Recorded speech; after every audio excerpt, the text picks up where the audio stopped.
What if electricity wasn't invented, but rediscovered?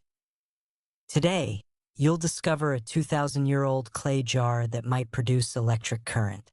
A device found in Iraq that could rewrite everything we know about ancient technology. But here's the twist nobody's prepared for. A new 2025 analysis just revealed evidence that will force scientists to choose a side. This is the Baghdad Battery, and the war over its true purpose is far from over. 1936.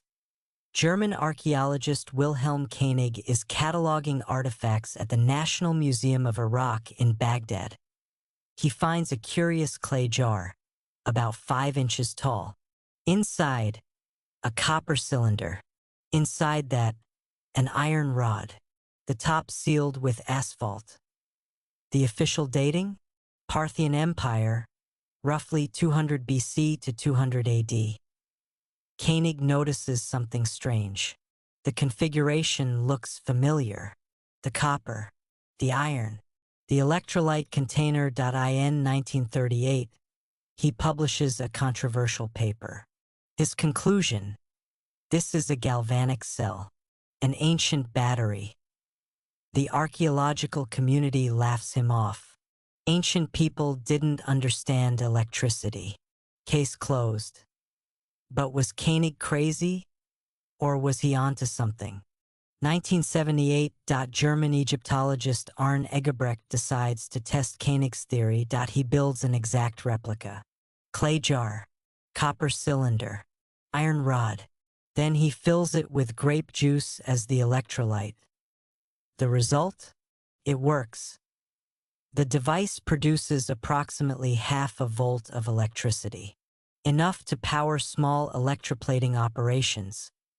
For context, ancient goldsmiths needed thin layers of gold on silver objects.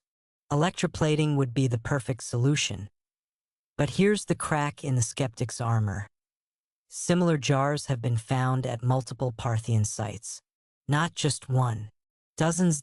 If it's just a storage vessel, why the specific metal combination?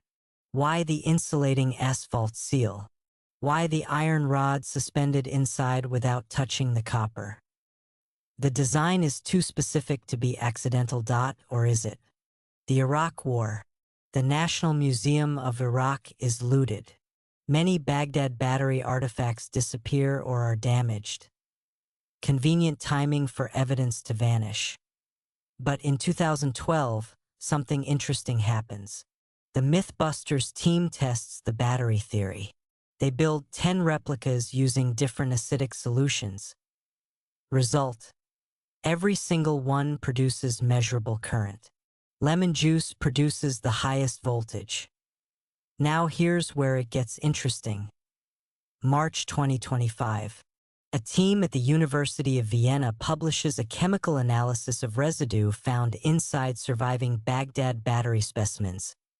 They find traces of citric acid and copper sulfate. Citric acid would have been available through ancient fruit juices. Copper sulfate forms naturally when copper corrodes in acidic environments. But here's the bombshell. They also find microscopic gold particles embedded in the copper cylinders.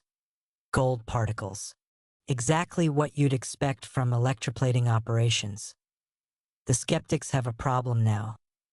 How do you explain gold residue in a device that supposedly had nothing to do with metalworking? Here's what mainstream archaeology won't admit. The Baghdad Battery threatens a comfortable narrative. That technological progress is linear. That ancient peoples were primitive compared to us. But what if they understood principles we think are modern? The counterarguments are weak. Skeptics claim the jars were for storing scrolls. But why would you seal a scroll container with asphalt? Why use 2 different metals? Others say they were religious objects. But Parthian religious artifacts look nothing like this. And why would dozens of identical religious objects exist? The most common argument: there's no ancient text describing electricity. But here's the problem with that logic.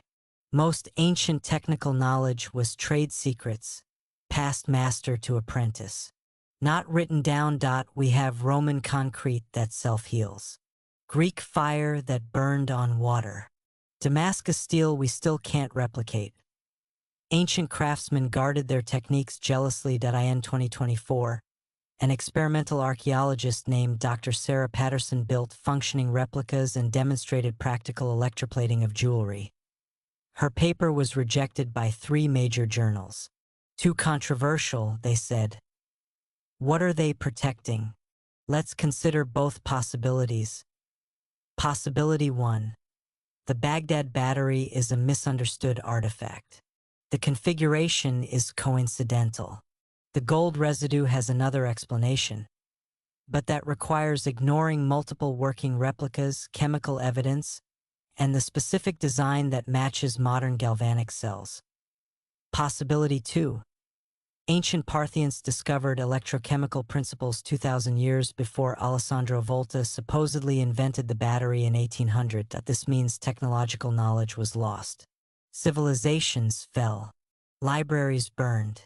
The techniques died with the craftsmen. And here's the truly unsettling implication. If the Baghdad Battery is real, what else did they know? The 2025 gold residue evidence is difficult to dismiss. Electroplating explains the artifact's design better than any alternative theory.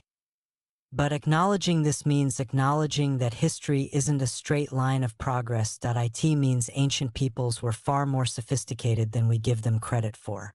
It means we've lost more knowledge than we've gained. And it means the story of human innovation needs to be completely rewritten. The evidence is there. The replicas work. The chemistry adds up. The only question left is, are we brave enough to accept it? The veil has been lifted, but only for those who dare to see. If this is true, everything changes. The history of electricity, the capabilities of ancient civilizations, our understanding of human progress. Which lost technology should I investigate next? Greek fire? Damascus steel? The Antikythera mechanism? Comment below. And if you want more forbidden science and hidden history, subscribe and hit the bell. Because some discoveries refuse to stay buried. I'm veil of history. And the past is more advanced than they want you to believe.